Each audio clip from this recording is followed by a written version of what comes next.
Welcome to Inside the Program, presented by Academy Sports and Outdoors. I'm Joe Cook. We got Eric Nalene. Today, we're going to talk about some of the issues facing college football, whether it's house settlement, NIL, some realignment stuff, and some other off-field things that'll be talked about with SEC spring meetings coming up next week, plus how it all affects the future of the Texas Longhorn. So make sure you like this video, make sure you subscribe to the channel, and of course, make sure to head to InsideTexas.com. We'll be talking about all these different things. We even had RT post an article about the top non-Texas games for this upcoming season. Lots to look forward to now that there's 99 days till Texas kicks off. I think a little bit fewer days than that for week 0. But all the stuff that is in the college football headlines these days, Eric, it's nothing really has to do with the game of football. No, but the future of college football is there's so much uncertainty surrounding it. We've got to tackle some of these hard topics. I kind of like how all the political maneuvering and the levers being pulled and all these things. It's fun to read about for me, but it's very hard to discuss because there is so much going on, and it's very easy to get out of your depth. Even if you're a smart, sharp lawyer, you can only be speaking for one side that doesn't really have an understanding of what the push and pull on the other side is thinking. So it's a convoluted mess. I wish that there was much more stability in college football, but we're going to have to all get through this together. These institutions, rival institutions, not just school rivals, but various lawyers, political entities are all going to have to figure this out over the next couple of years. And we're in the middle. We're only in the beginning stages right now, it seems. The big one is the house settlement. That one seems to be close to the finish line. Schools need it to be close to the finish line because I'm sure there have been a ton of different athletic departments that have already signed players to, they call it, the schools call it publicity rights, but revenue sharing deals that start on July 1st. We're still waiting on the approval. It seems like walk-ons and roster limits and a certain grandfathering of some of the current players there is the only hang up. But everybody seems to expect that Judge Claudia Wilkin, who I think pretty much every side has been pretty happy with and how she's handled the case. I think once they hammer out that detail with the rosters, we'll really see the house revenue sharing stuff start to flourish and start to take center stage with how these kids are getting paid. Yeah, that's the final hurdle. But the way that schools are operating, certainly Texas, is this thing's a done deal. It's wrapped. It's a mere formality. And yeah, she was worried about grandfathering in current scholarship athletes. She didn't want anybody to lose their spot due to this ruling. That was an easy hurdle. And the final ruling has not come down yet. I think that could come down pretty much any day. But that's just a mere formality. House is going through 100%. Schools are preparing for it. They've been budgeting for it for quite a while. I mean, they've known for a long time, at least 6 months, 7 months that this was going to get done.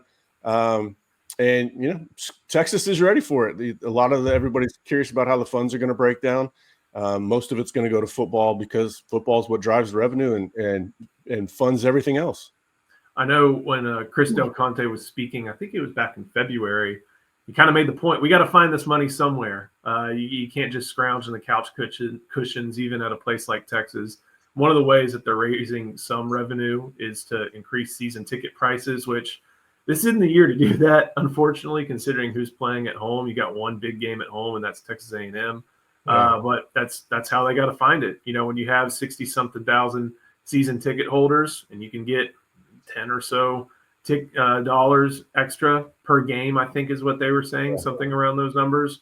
That adds up, and especially when you have to fully fund these 85 scholarships, fully fund all these different sports that they're building up to. It's really difficult, and it forces us also to, especially at a school like Texas, where we know we cover football, we're inside Texas football, proud baseball program, proud swimming program, track, volleyball's winning national titles. You view everything through football because it's the revenue generator, but people like Chris Del Conte and people like athletic directors around the country, I mean, think about Nebraska. That's a school with a big-time volleyball program too. You can't just take the $22 million and throw it all in one sport, or else it's just not going to work across the board for your athletic department. No, but a little bit goes a long way for some of those Olympic sports, especially if Texas is going to, you what you care most about is your competitive advantage.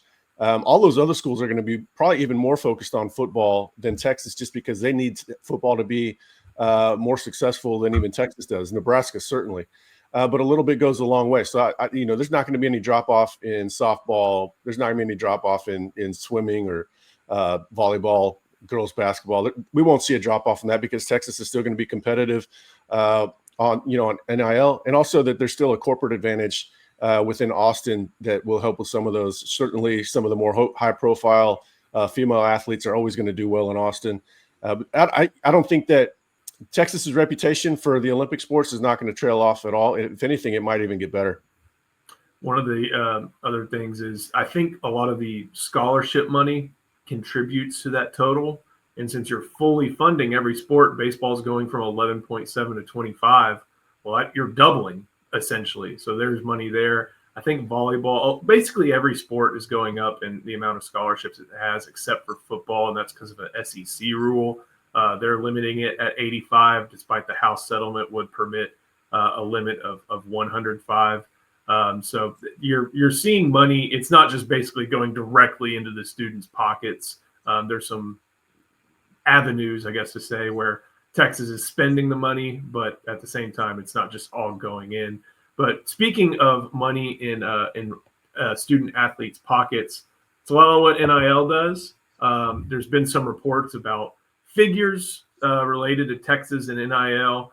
Most reporting last year that talked about the biggest national championship contenders like Texas, like Ohio State, threw out numbers around 20 million for the whole roster. I think Ohio State was said to be around 21 or something like that. There's been reporting that for this upcoming season, Texas football is going to cost, basically what it costs to get a starting pitcher on a yearly basis, 30 plus million, something like that. But those numbers were likely way more exaggerated than what's actually happening. Well, I think that report came out as far as their budgeting. That money's not budgeted necessarily. This is probably the lead story, and this is also what we're trying to figure out and get a better understanding. I've been kind of talking to people all morning and AI searching and Google searching, kind of where this is all going.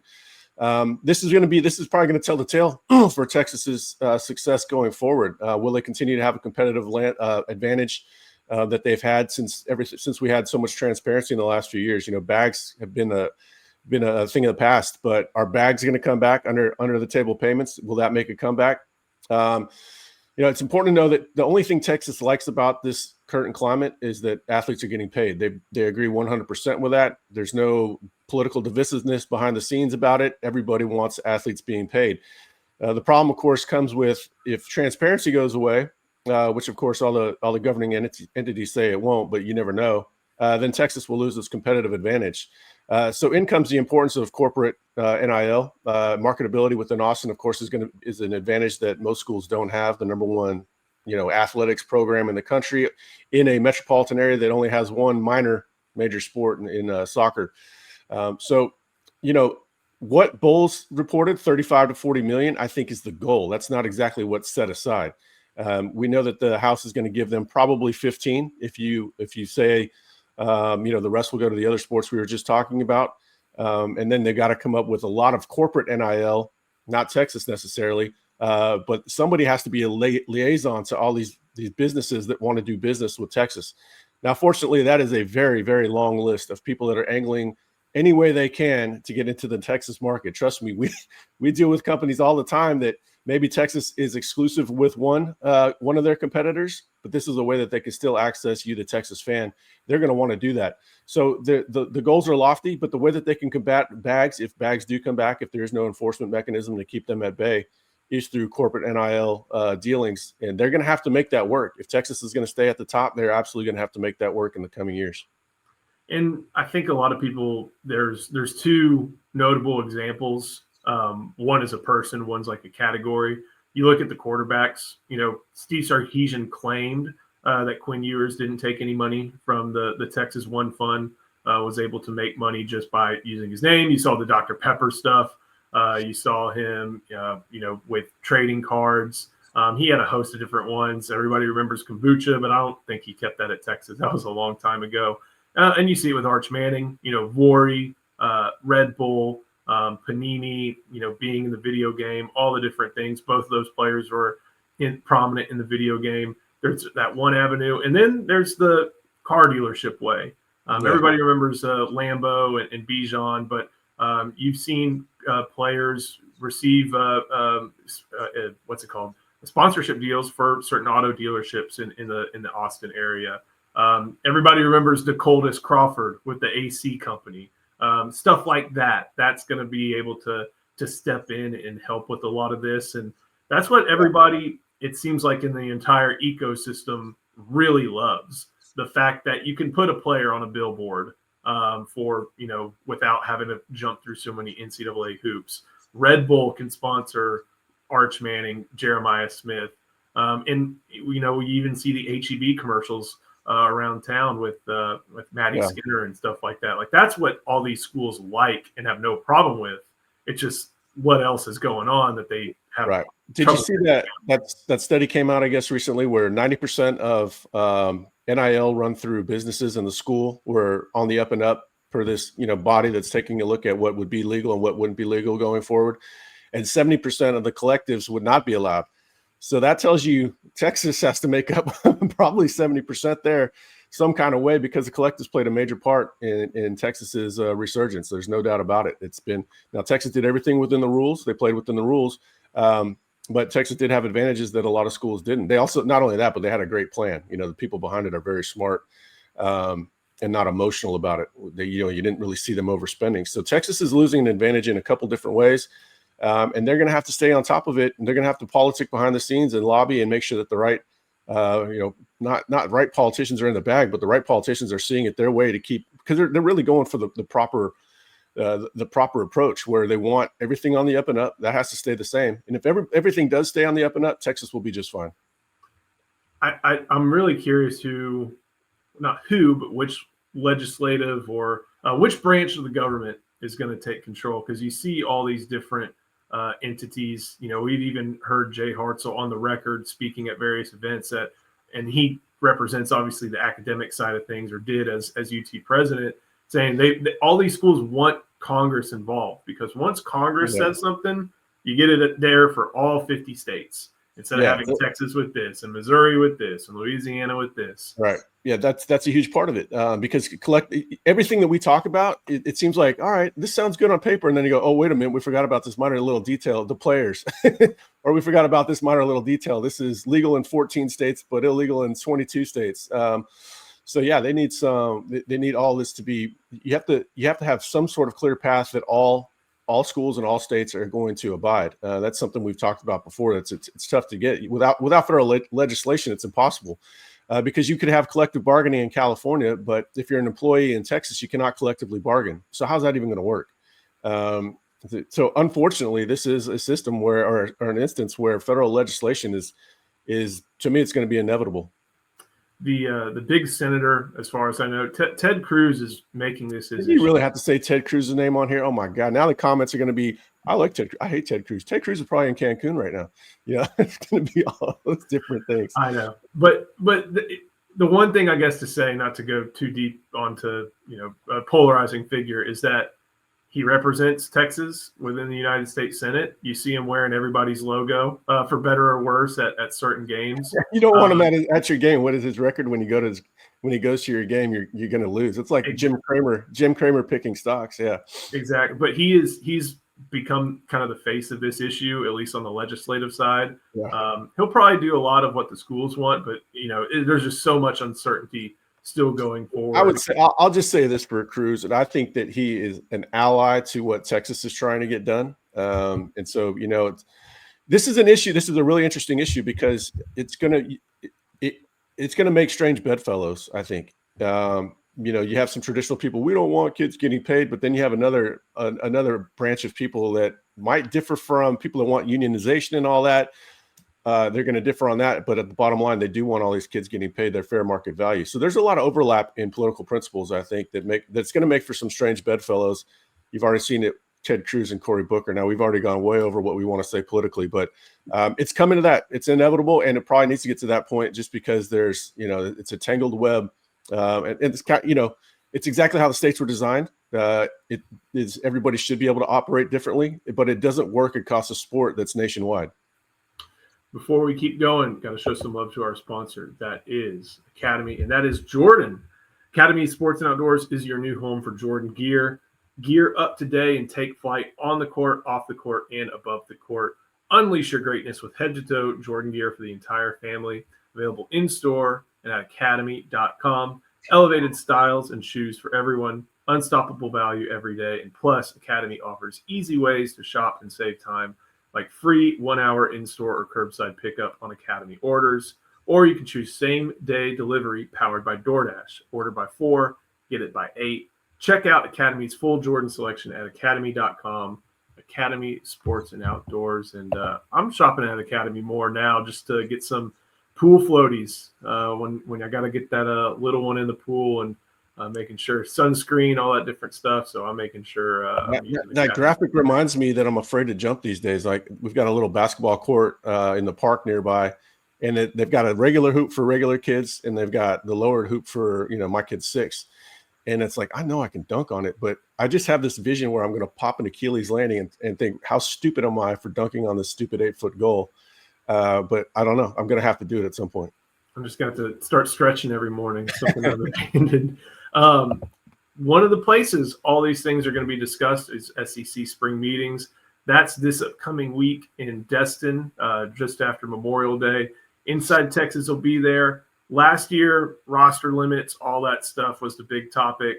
There's a variety of things that get talked about, but it's also a place where you can see Texas brass go. You're going to have Sark, Sean Miller, Vic Schaefer, Chris Del Conte. And an interesting factor is that now that Jay Hartzell is going to be heading to SMU and dealing with all the ACC stuff now, Texas is going to have, I believe, they should have their interim president, Jim Davis, there speaking to Texas interest and taking a seat at the SEC roundtable.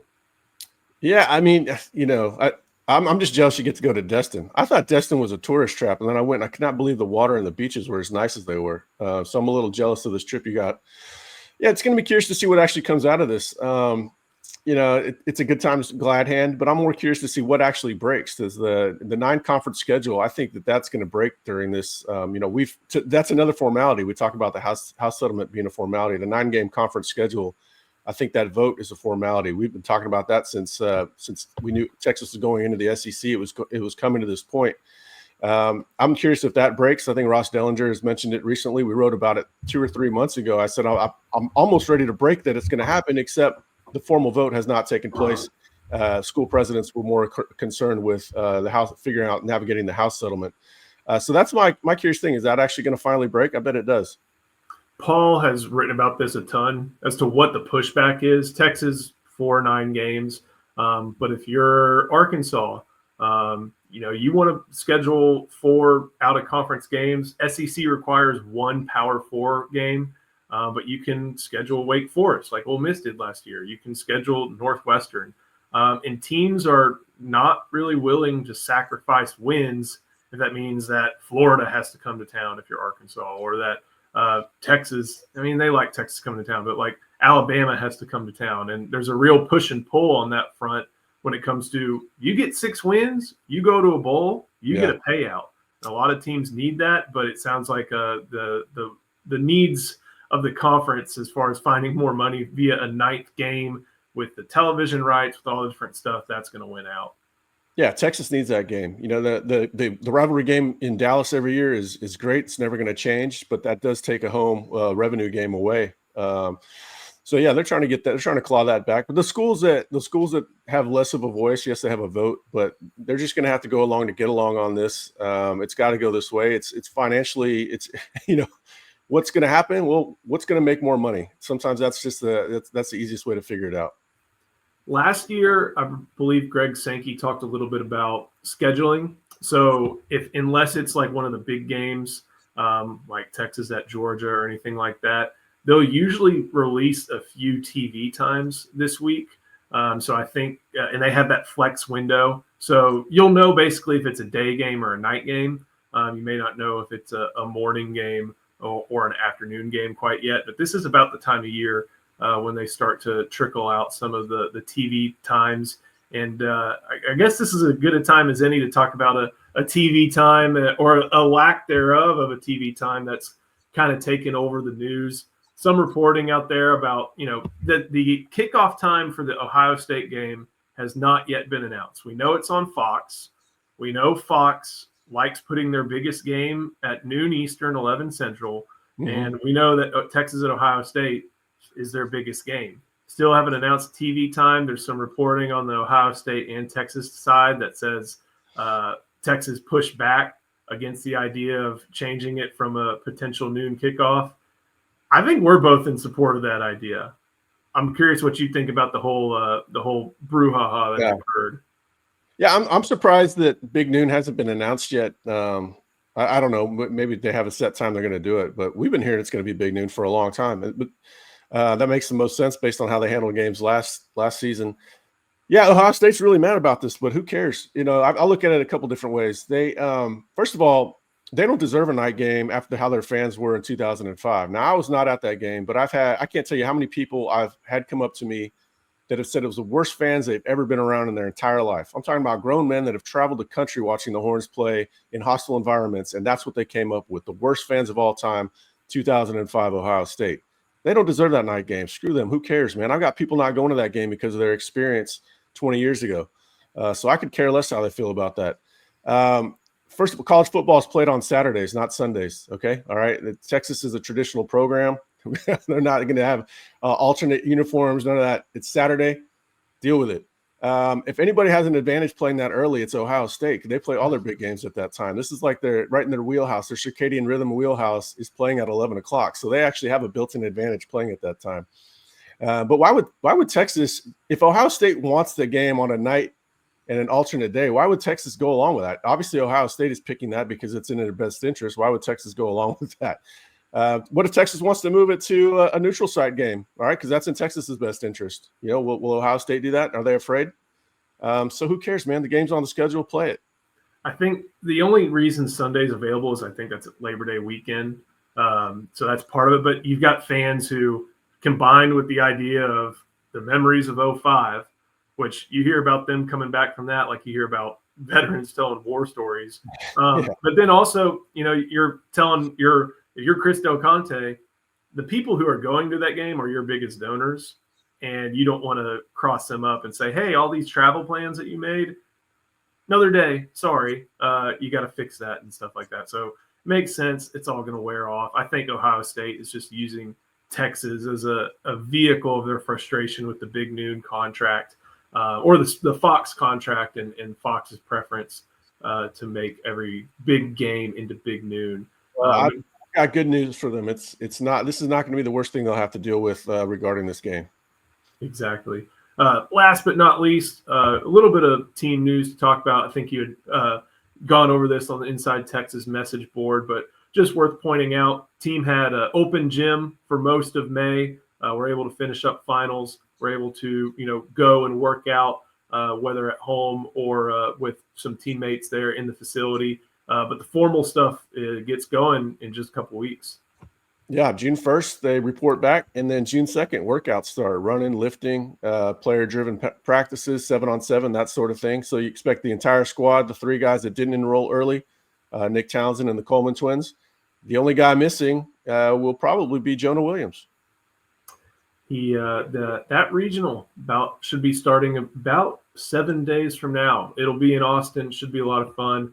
We'll be having Evan Veith cover that as he has all year, and hopefully we get to see Omaha. And it's different. A few years ago there were player workouts, but it was just kind of in the gym. We would have dry months basically in May, June, and July, and that was even with some official visits.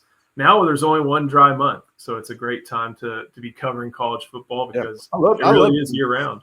I love June. 7-on-7 is going to tell us a lot. We're going to find out about the young DBs covering these talented wide receivers, and the vice versa. We'll find out about the wide receivers. Arch's timing with Wingo better than Wingo's timing with Ewers. there's a lot to cover, man. Especially with a team that has so much athleticism and talent, where people play in the back seven. 7-on-7 will tell us a good amount about how ready the team is. This is when last year, this is where Silas Bolden and DeAndre Moore really kind of stepped up. So it's an opportunity for newer players or, people who went under the radar to really make their case for playing time as well. Well, Xavier Worthy caught our attention his freshman year when he was killing everybody in 7-on-7. We heard good things about Wingo going back to the last offseason, but that was a continuation of that. Yeah, there's usually a breakout player or two, and it usually translates to the field. Should be a lot of fun to track. We'll track it here, not only on Inside the Program, but here on the Inside Texas Football YouTube channel. So make sure you like this video. Make sure you subscribe to the channel. And, of course, head to InsideTexas.com. We'll have it all covered. Baseball, regional, SEC spring meetings. Official visit season is getting going. We'll have the recruiting scoop later. We posted a new top visitor from out of state is making a trek to Austin, locked in his official visit. So we have that on Inside Texas. This is going to be the place to be for all the different recruiting news, football news, non-football news, anything happening. So make sure you're locked in here and on InsideTexas.com. So, Eric, thank you. Thank you for watching. We'll see you next time on Inside the Program, presented by Academy Sports and Outdoors.